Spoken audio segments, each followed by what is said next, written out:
Greetings and welcome. I am JustaVOR, bringing you what I hope is constructive information on what the system of white supremacy, racism, is and how it works, as well as what can be done to replace it with a system of justice. New tunes, same song and dance. Jason Aldean in small towns to Montgomery and Richmond. Are suspected white supremacists singing a new tune? We know music can have a powerful effect on the psyche and behavior of those listening to it. We also know that lyrics can be used to express the sentiments of the masses or to manipulate them. If you've been studying racism, you've probably come across a song or two that express the support of the global system of white supremacy. Some of the most notable of these types of songs are Dixie, a song glorifying the former slave-holding Southern Confederate states, which is said to have actually been written by Daniel Decatur Emmett, who was born in Ohio in the North. Songs such as My Old Kentucky Home, the Star-Spangled Banner, also known as the American National Anthem, and even Amazing Grace, are noted to express anti-black sentiments in their lyrics or were written by devout white supremacists.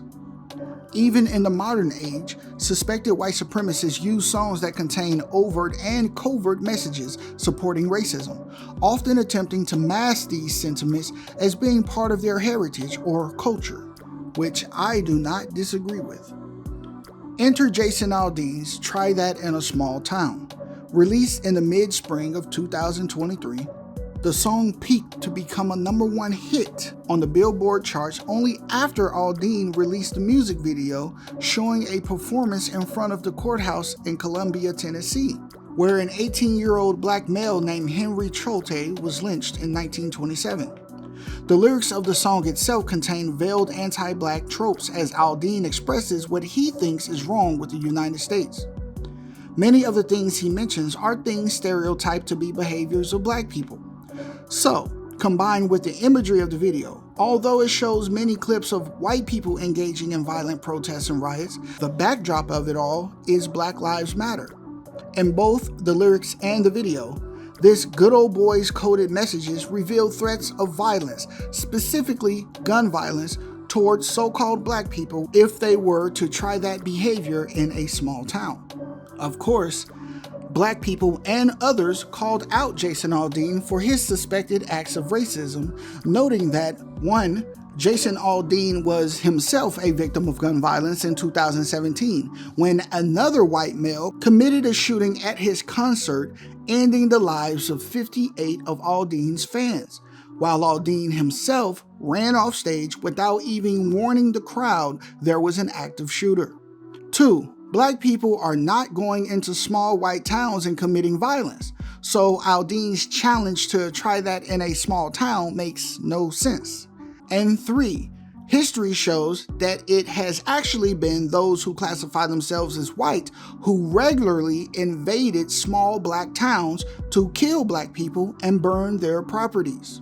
When you talk about small towns in America, the strength of the small town in America, there are dozens and dozens and dozens of bodies of water where small black towns used to be.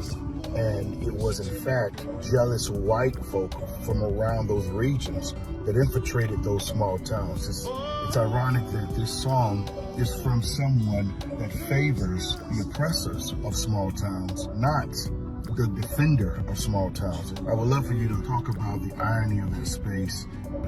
I don't think we will hear Jason Aldean write a song about these attacks by white supremacists on peaceful, law-abiding black people anytime soon. Mr. Fuller reminds us that the two basic methods of practicing racism, white supremacy, are direct violence, which includes threats of violence. This is when racist white supremacists use or threaten to use direct or indirect bodily harm against non-white people who do not submit to and or cooperate with the white supremacists in a satisfactory manner. When racists are not using direct violence, the method they will use is deceit, which can be defined as subtle and or indirect violence. This is when racists say things that are not true, or when they influence non-white people to believe things that are not true in order to get victims to submit to and or cooperate with the system of white supremacy. What we have seen is a growing support for Aldean's song and its coded messages reaching a peak of popularity in late July 2023 when it hit #1 on the Billboard Hot 100, after debuting the week before at #2. I think it is safe to say that the song resonated quite strongly with the masses of suspected white supremacists in the United States concept. It didn't stay at #1 for long. In fact, within a couple of weeks, his song dropped from #1 to #21, resulting in one of the largest and fastest drops in Billboard history. The song had been suffering from a major decline in sales and streams. But why? I would notice the timing. At the end of July, the song was Aldean's first national #1 hit, and by the second week of August, it had all but been abandoned by the same people who shared his sentiments and pushed his suspected coded racism to the top of the national spotlight. What also happened during this time? Well, another thing that was pushed to the top of the national media spotlight happened on August 5th, 2023, around the time Damian Pickett tossed his hat in the air, seemingly to signal that he was being attacked by suspected white supremacists on the riverfront of the small town of Montgomery, Alabama. The world witnessed the collective demonstration of black self-respect when those victims of racism stood up to and swabbed the decks with suspected racists who I wouldn't be surprised to hear had been listening to Aldean's song on repeat all day long as they sat on their boat getting drunk, yelling out racist slurs and threatening to shoot black people who were only trying to do their job and dock on the river. But those black people weren't having it that day. Not in that small town.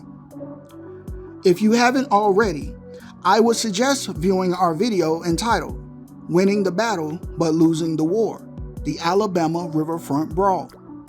That demonstration of counter-violence was so resounding that one could say that racists collectively started licking their wounds and literally changing their tune, so to speak. But to what? Did these suspects who supported Jason Aldean's "Try That in a Small Town" suddenly realize they were promoting a racist message and decided they finally wanted to be on the side of producing justice? Far from it. You see, while Aldean's song was headed back into the white oblivion it had come from, another song was quickly rising to become the new anthem of the white team. Enter Oliver Anthony and his song, "Rich Men North of Richmond."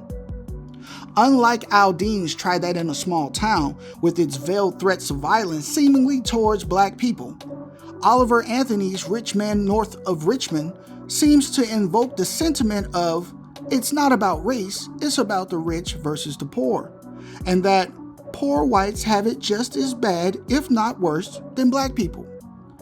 We've heard this deception before.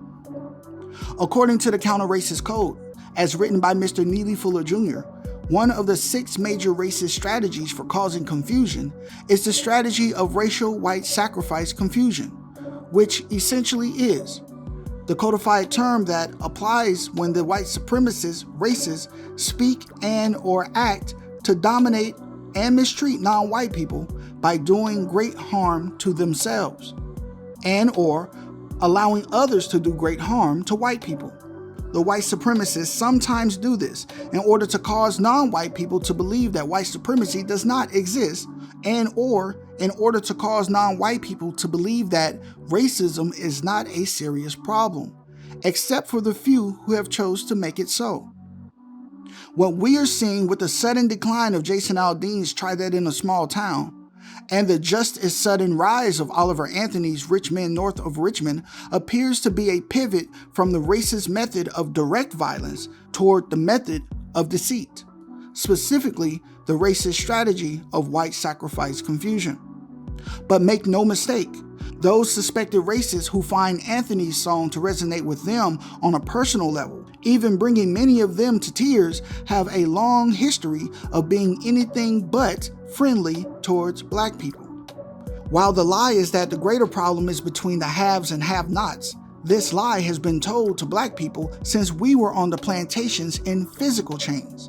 Impoverished white folks always side with the wealthy whites over impoverished black people. Wealthy white people continue to gatekeep the wealth and resources to ensure the vast majority stays in the white team's direct control. Impoverished white folks have been more than willing to side with non-white victims of racism in order to get the attention of the wealthy and renegotiate the cut of resources impoverished white people get for doing their part to uphold the system of white supremacy.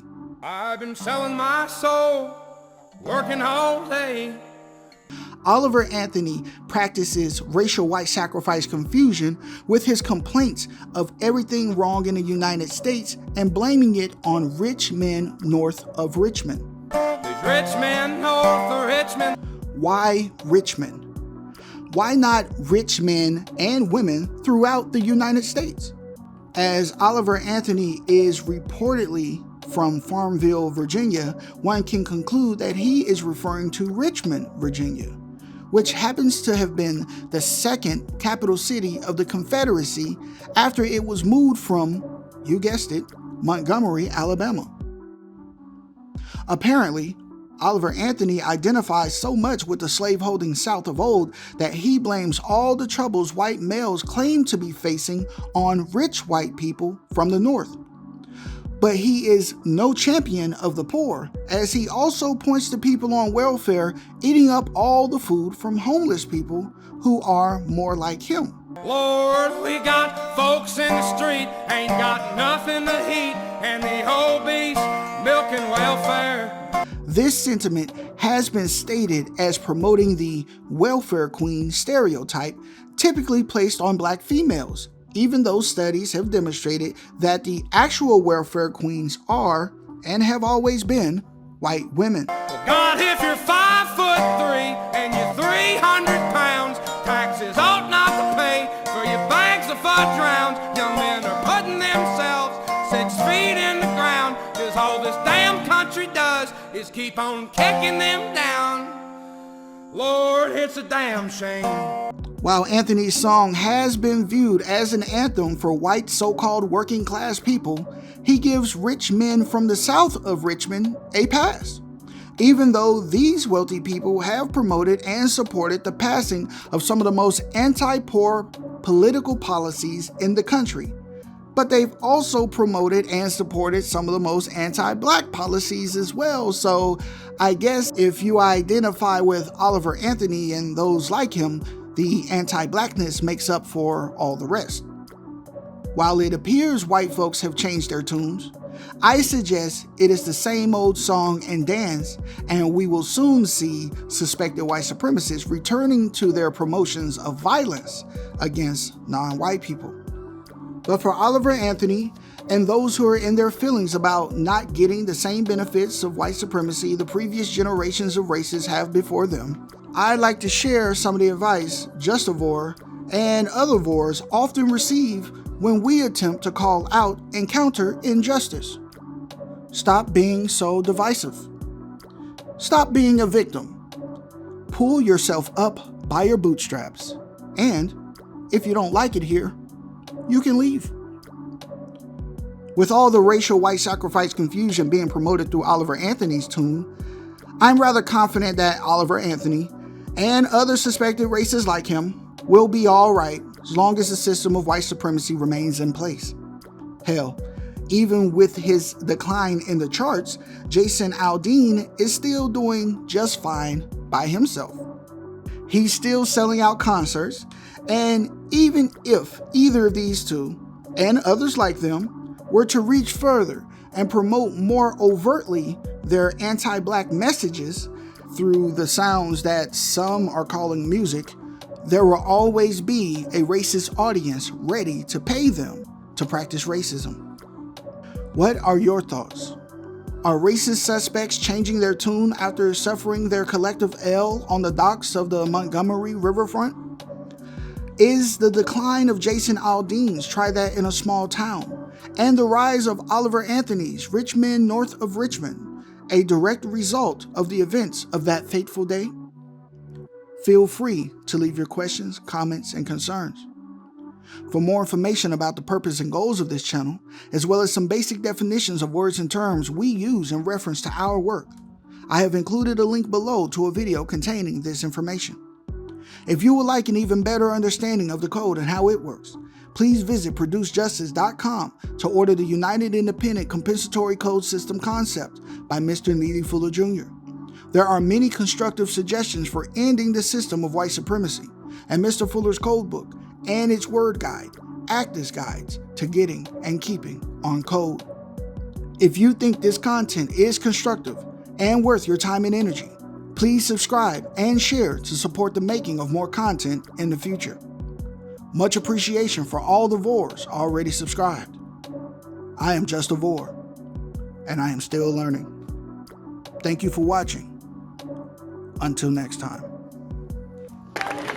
Let me say something that gets to the very crux of the matter, and this may be offensive for some to hear who are not on the side that we're on. White people, we have been the problem for 400 years. Say that again. Let me say it one more time for those of you who didn't hear me. White people, we have been the problem for 400 years.